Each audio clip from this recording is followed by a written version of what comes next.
Video को जारी रखने के लिए सब्सक्राइब बटन दबाएं, बेल आइकन को प्रेस करें और लाइक, कमेंट एंड शेयर जरूर करें। प्यारे बच्चों नमस्कार। NCERT क्लास 12th फिजिक्स में मैं आपका स्वागत करता हूं और बताना चाहता हूं कि जिन्होंने ने भी अभी तक हमारे चैनल को सब्सक्राइब नहीं किया है तो प्लीज़ चैनल को सब्सक्राइब जरूर करें। हम शुरू कर रहे हैं आज के टॉपिक की और आज का टॉपिक है फिजिक्स चैप्टर 2। तो देखिए आज का टॉपिक समविभव पृष्ठ क्या है और हमको क्या करना है, इसके गुण भी बताना है। ठीक है, तो हमारा टॉपिक है आज का समविभव पृष्ठ, अर्थात हम बात करेंगे समविभव पृष्ठ के ऊपर। तो देखिएगा कि इसकी डेफिनेशन क्या कहती है।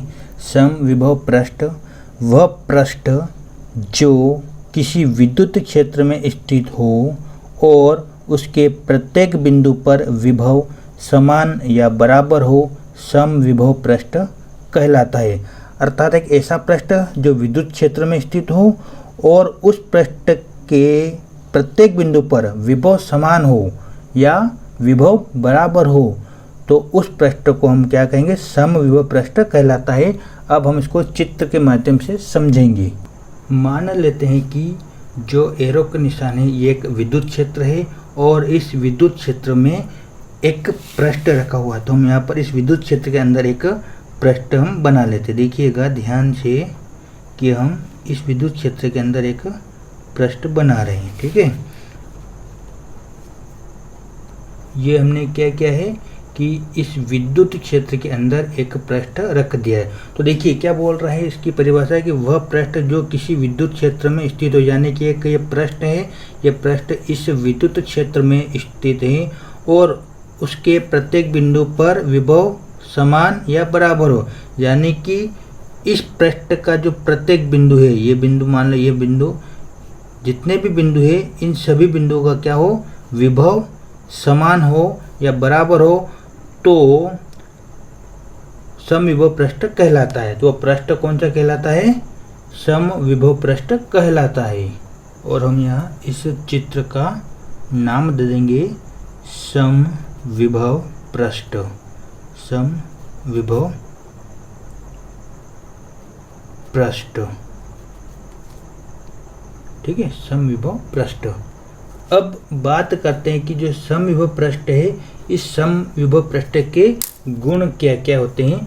तो अब हम बात करेंगे इस समविभव पृष्ठ के गुण के बारे में या समविभव पृष्ठ के विशेषता के बारे में। तो देखिएगा समविभव पृष्ठ के निम्न गुण होते हैं और इसमें पहला है, पृष्ठ के प्रत्येक बिंदु पर विभव समान होता है, यानी कि जो समविभव पृष्ठ है इसके प्रत्येक बिंदु पर विभव समान होता है, यानी कि इस पृष्ठ के ऊपर कहीं पर भी कोई सा भी बिंदु हो, सभी के ऊपर क्या होता है, विभव समान होता है। अब हम बात करते हैं सेकंड नंबर गुण की या विशेषता की। पृष्ठ पर एकांक धन आवेश को एक बिंदु से दूसरे बिंदु तक लाने में कोई कार्य नहीं करना पड़ता है।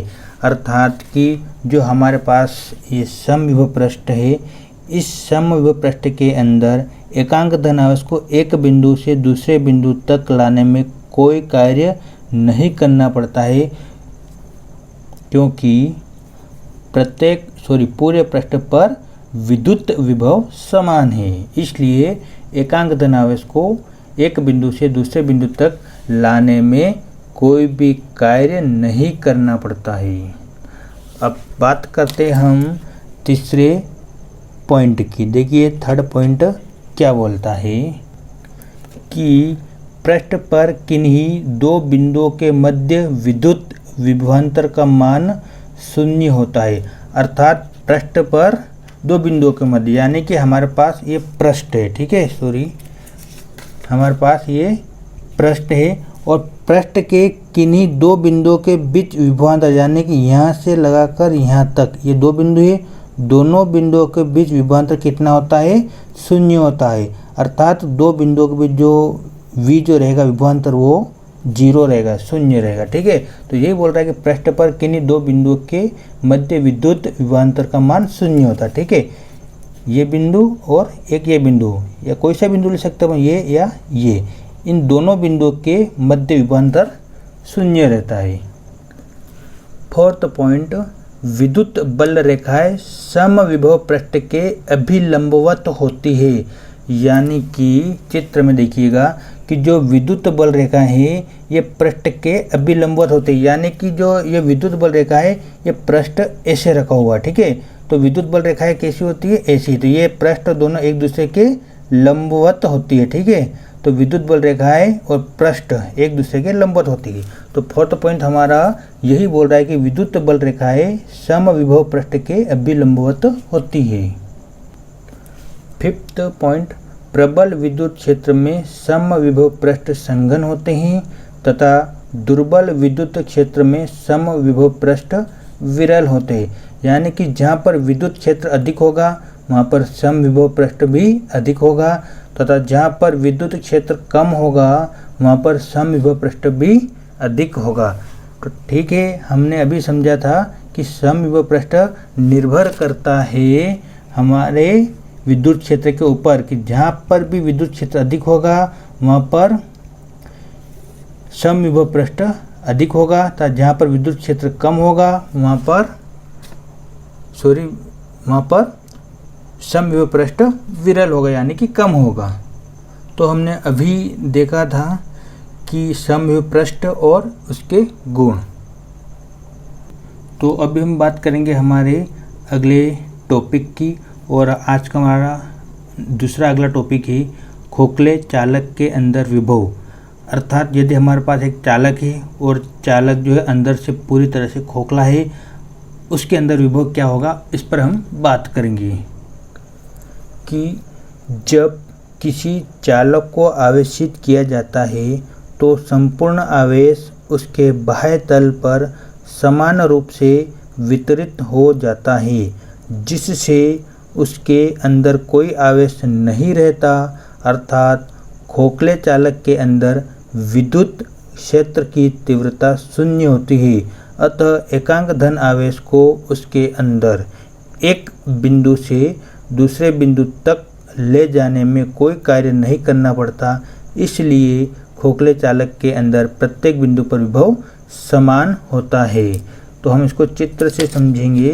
तो देखिएगा कि मान लेते हैं हमारे पास यह एक खोखला चालक है। देखिए, जब किसी चालक को आवेशित किया जाता है, यानी कि एक खोखला चालक है, इसको हम आवेशित कर रहे हैं, यानी इसके चारों ओर हम क्या कर रहे हैं, आवेश दे रहे हैं, यानी कि इसके चारों ओर प्लस प्लस आवेश आ जाता है। ठीक है, हमने क्या किया, इस खोखले गोले को आवेशित किया है। ठीक है, तो क्या आगे लिखा है, तो संपूर्ण आवेश उसके बाह्य तल पर समान रूप से वितरित हो जाता है। यानी कि हम उसको जितना भी आवेश देंगे इस खोखले गोले के बाह्य तल पर जो आवेश है वो समान रूप से वितरित हो जाता है। देखिए, प्लस प्लस इसके बाह्य तल पर समान रूप से वितरित हो गया है। आगे लिखा है, जिससे उसके अंदर कोई आवेश नहीं रहता। यानी कि इस खोखले गोले के अंदर कोई भी आवेश उपस्थित नहीं है।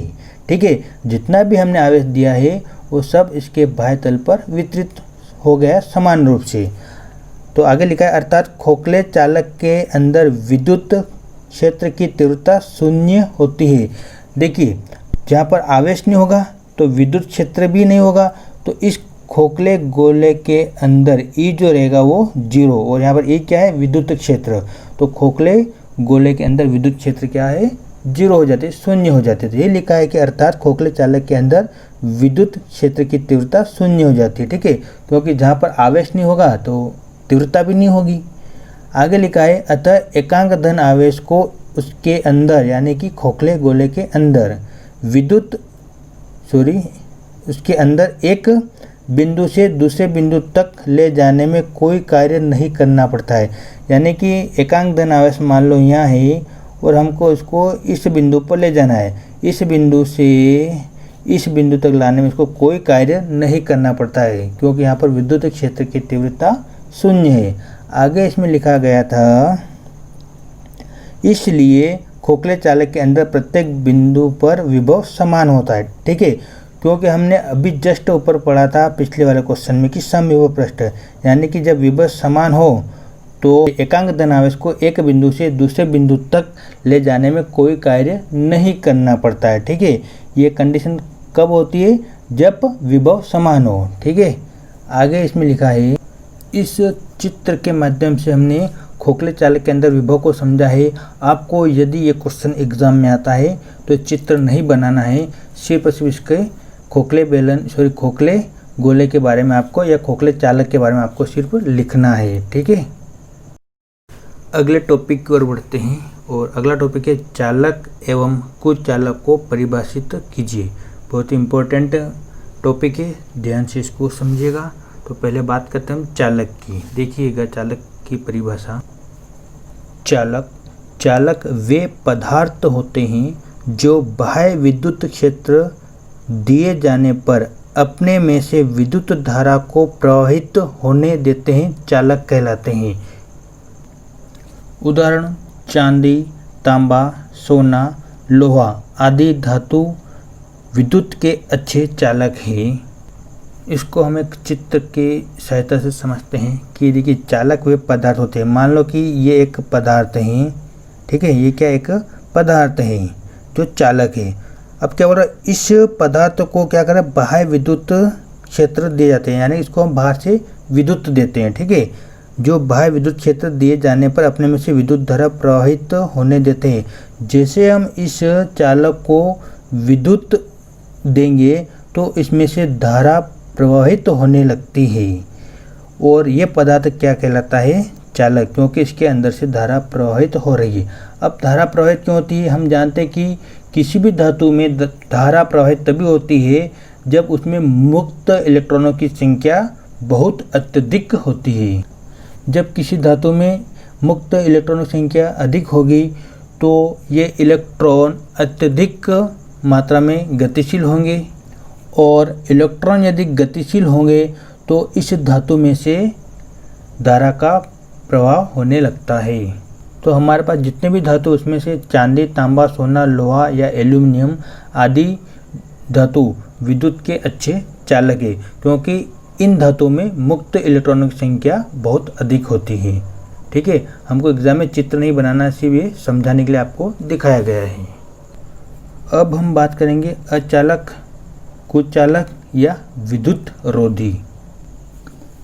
कुचालक वे पदार्थ होते हैं जो बाह्य विद्युत क्षेत्र दिए जाने पर अपने में से विद्युत धारा को प्रवाहित नहीं होने देते हैं, अचालक या कुचालक कहलाते हैं। उदाहरण, लकड़ी, रबर, कांच आदि पदार्थ विद्युत के कुचालक होते हैं।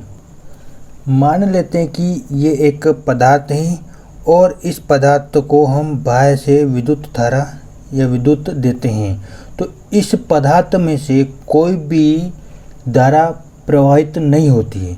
अब इस पदार्थ में धारा प्रवाहित नहीं होती, इसका कारण ये है कि इस पदार्थ में कोई भी मुक्त इलेक्ट्रॉन नहीं रहते हैं, अर्थात मुक्त इलेक्ट्रॉन उपस्थित नहीं रहते हैं तथा इलेक्ट्रॉन इस पदार्थ के मूल नाभिक से दृढ़तापूर्वक बंधे रहते हैं।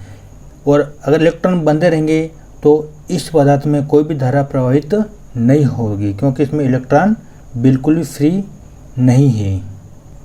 और जब इलेक्ट्रॉन फ्री नहीं रहेंगे तो किसी भी पदार्थ में से धारा प्रवाहित नहीं होते हैं। इसलिए लकड़ी, रबर, कांच आदि ऐसे पदार्थ है जिसमें से धारा बिल्कुल भी प्रवाहित नहीं होती है, इसलिए इन पदार्थों को कुचालक पदार्थ कहते हैं। हमको ये भी चित्र एग्जाम में नहीं बनाना है, सिर्फ इस परिभाषा को समझाने के लिए हमने इस चित्र का उपयोग किया है। हमारा अगला टॉपिक है परावैद्युतांक क्या है, अर्थात हम बात करेंगे परावैद्युतांक के बारे में। तो देखिए परावैद्युतांक वे पदार्थ होते हैं जो विद्युत रोधी होते हैं, जिनमें विद्युत धारा का प्रवाह नहीं होता है क्योंकि इनमें मुक्त इलेक्ट्रॉन नहीं होते हैं, परावैद्युतांक कहलाते हैं।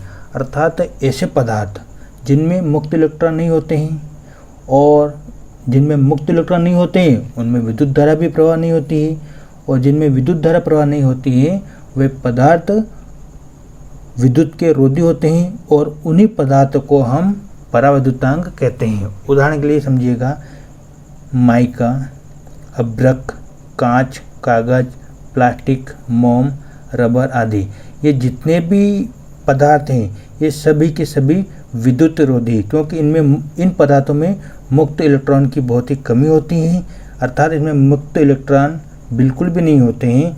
इनके जितने भी इलेक्ट्रॉन होते हैं सभी इलेक्ट्रॉन मूल नाभिक में दृढ़तापूर्वक बंधे रहते हैं, इसी कारण में विद्युत धारा का प्रवाह नहीं होते हैं। और ऐसे पदार्थ जिनमें विद्युत धारा का प्रवाह नहीं होते हैं वो पदार्थ परावैद्युतांक भी कहलाते हैं। अब हम आगे देखेंगे परावैद्युतांक के प्रकार, ध्रुवीय परावैद्युतांक और अध्रुवीय परावैद्युतांक। ध्रुवीय परावैद्युतांक, अब देखिए इसकी डेफिनेशन क्या कहती है। यदि किसी परावैद्युत के अणुओं के धनावेश एवं ऋणावेश के केंद्र संपाती न हो तो इस प्रकार के परावैद्युत को ध्रुवीय परावैद्युत कहते हैं। अब यहाँ पर बात आती है कि संपाती, केंद्र संपाती, अर्थात एक बार देखिएगा कि किसी परावैद्युत के अणुओं के धनावेश एवं ऋणावेश के केंद्र संपाती न हो तो इस प्रकार के परावैद्युत को ध्रुवीय परावैद्युत कहते हैं। तो देखिए, संपाती का यहाँ सीधे सीधे मतलब होता है कि एक ही जगह स्थिर नहीं होते हैं, ये अलग अलग दिशाओं में स्थिर होते हैं। तो हम इसको चित्र से समझते हैं कि ये एक परावैद्युत है और इस परावैद्युत के दो अणु हैं, ए और बी। ए अणु पर धनावेश है और बी अणु पर ऋणावेश उपस्थित है। अब ये दोनों जो अणु हैं, ये दोनों अणु इस परावैद्युतांक के केंद्र पर संपाती नहीं है, अर्थात ये दोनों अलग अलग दिशा में उपस्थित है। इस कारण दोनों अणुओं के धन आवेश और ऋण आवेश का केंद्र संपाती न होने के कारण इस प्रकार के परावैद्युतांक को ध्रुवीय परावैद्युतांक कहते हैं। अब बात करते हैं अध्रुवीय परावैद्युतांक। यदि किसी परावैद्युत के अणुओं के धनावेश एवं ऋणावेश के केंद्र संपाती होते हैं तो इस प्रकार के परावैद्युत को अध्रुवीय परावैद्युत कहते हैं। उदाहरण, हाइड्रोजन, ऑक्सीजन। देखिए, सिर्फ इसमें थोड़ा सा डिफरेंट है कि किसी परावैद्युत के अणुओं के धनावेश एवं ऋणावेश के केंद्र संपाती हो, और ध्रुवीय परावैद्युतांक में क्या था कि संपाती नहीं होते हैं, यहाँ पर क्या है, संपाती होते हैं। तो इस प्रकार के परावैद्युत को अध्रुवीय परावैद्युत कहते हैं। पिछले डेफिनेशन में संपाती नहीं था और यहाँ पर संपाती होते हैं। तो संपाती होते हैं मतलब कि एक ही जगह स्थिर होते हैं, अर्थात दोनों अणु केंद्र पर ही स्थित होते हैं। देखिए, ये एक अध्रुवीय परावैद्युतांक है क्योंकि इसके दोनों अणु अर्थात धन आवेश और ऋण आवेश दोनों इस परावैद्युतांक के केंद्र पर ही स्थित है, अर्थात केंद्र पर ही संपाती है, इसलिए ये एक अध्रुवीय परावैद्युतांक कहलाता है। हमारा अगला टॉपिक है परावैद्युतांक का ध्रुवण से आप क्या समझते हो। हम बात करेंगे परावैद्युतांक का ध्रुवण। तो देखिए, ध्रुवण क्या होता है, पहले ध्रुवण के बारे में बात करते हैं कि यहाँ पर ध्रुवण का सीधे सीधे मतलब होता है कि धनावेश तथा ऋणावेश का डायरेक्शन एक ही दिशा में हो। परावैद्युतांक पदार्थ विद्युत उदासीन होते हैं। ये जस्ट हम अभी पढ़े हैं कि जो परावैद्युतांक पदार्थ होते हैं वो विद्युत के उदासीन होते हैं, अर्थात विद्युत रोधी होते हैं। अब इन विद्युत रोधी पदार्थों को विद्युत क्षेत्र में रखा जाता है। क्या लिखा है कि जब इन्हें विद्युत क्षेत्र में रखा जाता है तो परावैद्युत पदार्थ के एक पृष्ठ पर ऋणावेश तथा दूसरे पृष्ठ पर धनावेश उत्पन्न हो जाता है। इस घटना को परावैद्युतांक का ध्रुवण कहते हैं। मान लेते हैं कि ये एक विद्युत क्षेत्र है तथा इस विद्युत क्षेत्र के अंदर एक उदासीन पदार्थ रखा है। उदासीन पदार्थ का मतलब है कि जो विद्युत का रोधी जिसमें धारा प्रवाहित नहीं होती है। ठीक है, ये एक विद्युत क्षेत्र है और इस विद्युत क्षेत्र के अंदर एक उदासीन पदार्थ रखा हुआ है। जब हम इस विद्युत रोधी पदार्थ को विद्युत क्षेत्र में रखते हैं तो जहाँ से ये विद्युत रेखाएं प्रवेश करती है ये वाला सिरा इसका ऋणावेश हो जाता है और जहाँ से ये विद्युत बल रेखाएं बाहर निकलती है तो ये वाला सिरा धनावेश हो जाता है। इस घटना को ही हम ध्रुवण कहते हैं और हम लिख देंगे परावैद्युतांक का ध्रुवण। परावैद्युतांक का ध्रुवण।